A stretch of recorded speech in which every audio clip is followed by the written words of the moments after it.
श्री स्वामी समर्थ सर्वांना सर्वांना आजचा दिवस चांगला जावा ही स्वामींच्या चरणी प्रार्थना करते ना एक नवीन व्हिडिओला सुरुवात करते। आपण रात्रंदिवस स्वामींची सेवा करतो, जप करतो, तारक मंत्र पण म्हणतो, पण तरीही तुमच्या आयुष्यातील दुःख जात नाही का? संकट पाठ सोडत नाहीये? मग थांबा, कदाचित तुम्ही तुमच्या नकळत अशा काही चुका करत आहात ज्या स्वामींना मुळीच मान्य नाहीत। आजचा हा व्हिडिओ सामान्य नाही। आज आपण अशा काही गोष्टीबद्दल बोलणार आहोत ज्या वाचून किंवा ऐकून तुमचे डोळे उघडतील। ज्यांच्या घरात स्वामींचा फोटो किंवा मूर्ती आहे त्यांनी हा व्हिडिओ शेवटपर्यंत पाहिला नाही तर कदाचित तुमची आत्तापर्यंतची सर्व सेवा निष्फळ ठरू शकते। स्वामी कोणावर कोपतात आणि स्वामींची कृपा नक्की कोणावर होत आहे, चला जाणून घेऊया। देखाऊपणा आणि अहंकार।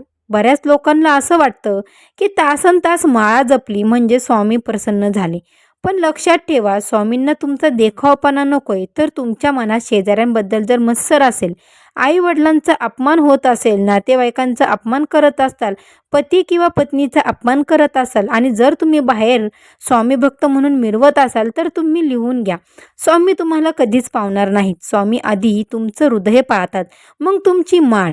फोटो आणि मूर्तीची चुकीची जर ठिकाण तुमच्या देव्हाऱ्यात जर स्वामींचा फोटो कोणत्या दिशेला आहे, फोटोच्या आजूबाजूला घाण आहे का? काही लोक फोटो लावताना पण तिथे साधी धूळही झटकत नाही। स्वामी केवळ प्रतिमा नाही, ते जिवंत चैतन्य आहेत।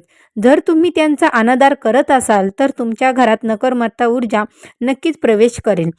त्याचबरोबर काही लोक असं म्हटलं जाते की आम्ही सगळं करतोय, मग फरक का पडत नाहीये?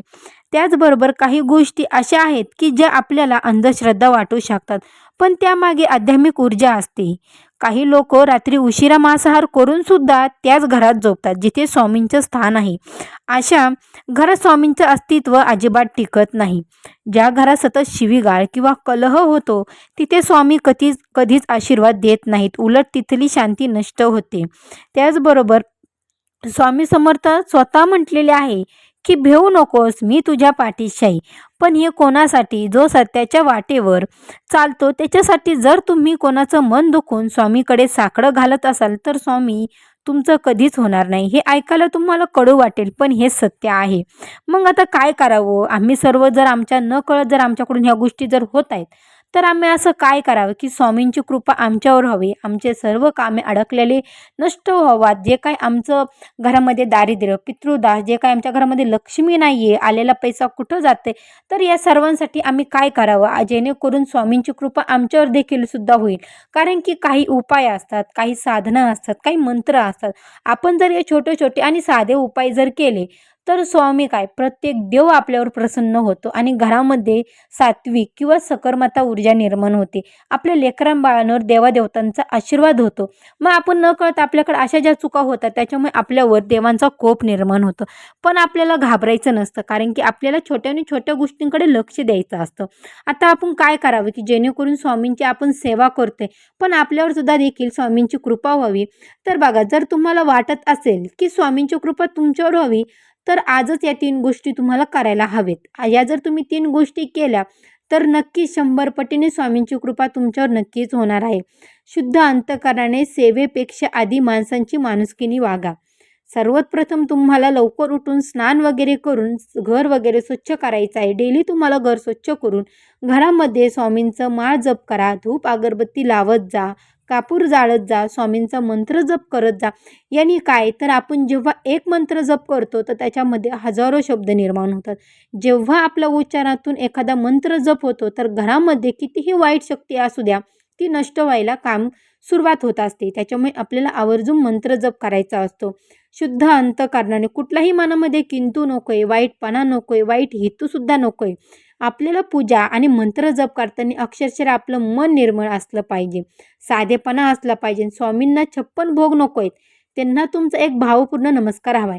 तुम्ही स्वामींना दररोज तुमच्या परीने भाजी भाकर जे काय असेल ते द्या, पण तुम्ही आदराने स्वामींना नमस्कार करा, नियम पाळा, घरामध्ये स्वच्छता करा आणि सात्विकता ठेवा। याने काय होईल तर स्वामींची कृपा तुमच्यावर राहील आणि लेकराबाळांवर सुद्धा राहील। आता बघा, मीपणाचा त्याग, अहंकार तर सोडूनच द्या। स्वामींना सर्वात जास्त काय आवडत असेल तर तो म्हणजे विनम्रता। मी एवढ्या माळ जप करतो किंवा मी खूप मोठी सेवा करतो किंवा करते, हा अहंकार मनात आला की सेवेचं फळ मिळणं बंद होतं. स्वामींनी सांगा, महाराज मी काहीच करत नाही, जे काही करून घेताय ते तुम्हीच करताय, असं सुद्धा बोललं जातं. कारण की जेव्हा आपण असं बोलतो तर स्वामींना वाटतं की हा स्वामी माझा भक्त माझ्यावर इतकं सेवा इतकं प्रेम करतो, याला याचं फळ नक्कीच मिळालं पाहिजे. घरातील वातावरण आणि स्त्रियांचा सन्मान करा. ज्या घरामध्ये स्त्रियांचा अपमान होत असेल त्या घरामध्ये स्वामी काय, स्वतः माता लक्ष्मीसुद्धा राहत नाही आहे. कारण की घरातील वातावरण आणि स्त्रियांचा सन्मान, ज्या घरात सतत भांडणे होतात किंवा स्त्रियांचा आई, पत्नी, मुलगी यांचा अपमान होतो, तिथे स्वामी कधीच प्रसन्न होत नाहीत. त्यामुळे आपल्याला आपल्या मुलीचा, आपल्या आईचा, आपल्या पत्नीचा सन्मान देखील करायचा आहे. काय करावे? घरातील वातावरण आनंद ठेवा. ज्या घरात लक्ष्मीचा म्हणजे स्त्रियांचा मान राखला जातो, तिथे स्वामींचे वास्तव्य अखंड असते. आचरण देखील शुद्धता आणि सात्विक होते. केवळ देव्हाऱ्यासमोर बसून सेवा करून चालत नाही, तर देव्हाऱ्याबाहेर तुम्ही कसे वागता हे सुद्धा महत्त्वाचे आहे. भुकेलेला अन्न द्या, गोरगरिबांना अन्नदान करा, मुक्या जनावरांना पाणी द्या, अन्न द्या, त्यांना गरजू व्यक्तींना जे काही तुम्हाला द्यायचं आहे स्वइच्छेने तुम्ही दान करा. मंदिरात गेल्यावर गुप्त दान करा, कारण की तहान्याला पाणी द्या. मुख्य प्राण्यावर दया करा, मुख्य प्राण्यांना पाणी द्या, अन्न द्या. स्वामी म्हणतात मी सगळीकडे आहे. जर तुम्ही एखाद्या गरजूला मदत केली तर ती थेट स्वामींना पोचते. त्याचबरोबर आपल्याला एक गोष्ट खूप महत्त्वाची गृहीत धरायची आहे की ज्यांना व्यसन आहे त्यांनी व्यसनमुक्त व्हा, व्यसनापासून दूर व्हा. जर तुम्ही स्वामी सेवा करत असाल तर शक्यतो मांसाहार, मद्यपान आणि इतर व्यसनापासून दूर राहण्याचा नक्की प्रयत्न करा. यामुळे तुमची आध्यात्मिक ऊर्जा शुद्ध होते. जर कुणी पुरुष व्यसन करत असतील तर त्यांनी कितीही स्वामी सेवा करू द्या, कितीही माळ जप करू द्या, पण त्यांच्यावर स्वामींची कृपा कधीही होणार नाही. जर तुम्ही व्यसनमुक्त व्हाल तरच तुमच्यावर स्वामींची कृपा नक्कीच होईल. स्वामींची सेवा ही केवळ संकटाच्या वेळी करण्याची गोष्ट नाही, ती श्वासासारखी असावी. ठराविक वेळ रोज किमान 15 ते 20 मिनिटं मनापासून स्वामींची सेवा करा. मग ती जपमाळ असो किंवा तारक मंत्र असो किंवा फक्त स्वामीसमोर शांत बसणे असो. जर तुम्हाला वाचता लिहिता येत नसेल, जर तुम्हाला माळ जपसुद्धा जमत नसेल, जर तुम्हाला मंत्र उच्चारण्यात जर तुम्हाला त्रास होत असेल, जर तुम्हाला मंत्र उच्चारण्यामध्ये काही अडचण येत असेल, फक्त तुम्ही तुमचं स्वामींशी एकदा घरानं मांडा, स्वामींशी तुम्ही बोला. काही भक्तांना अशी परिस्थिती आलेली आहे की स्वामींच्या समोर बसताना अक्षरशः रडणं येतं, अक्षरशः डोळ्यातून पाणी येतं, अक्षरशः डोळ्यातून पाणी येऊन सुद्धा जांभळी येते. कारण की हे खूप मोठे शुभ संकेत आहे. हे शुभ संकेत ज्यांना भेटतात त्यांच्या आयुष्यात कल्याण झालेलं आहे.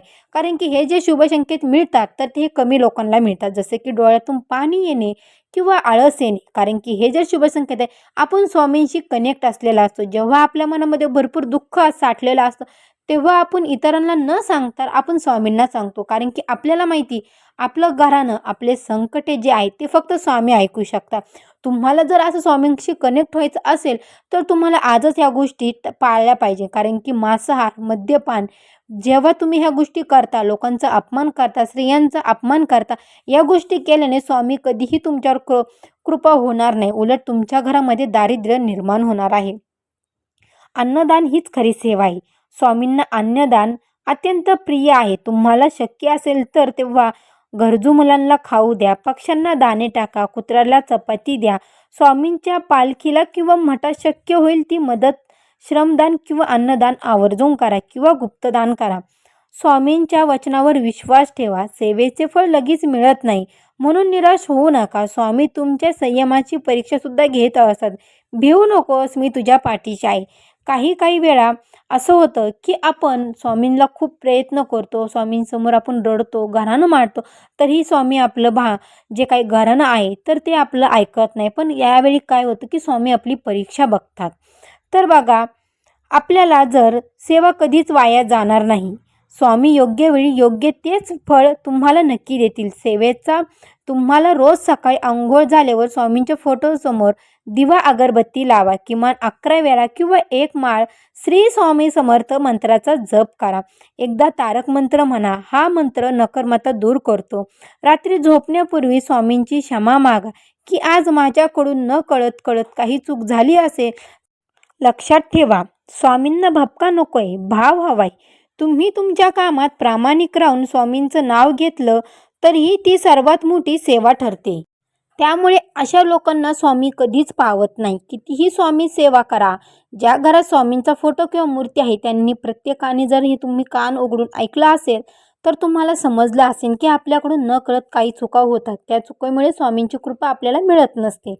त्यामुळे तुम्हाला जर हा व्हिडिओ आवडला असेल तर नक्की लाईक करा आणि जास्तीत जास्त शेअर करा. जेणेकरून तुमच्या एका शेअरनी एखाद्याचं आयुष्य, एखाद्याची सेवा, नकळत जर चुकीची सेवा होत असेल तर तुमच्यामुळे एखाद्याची सेवा व्यवस्थित होईल.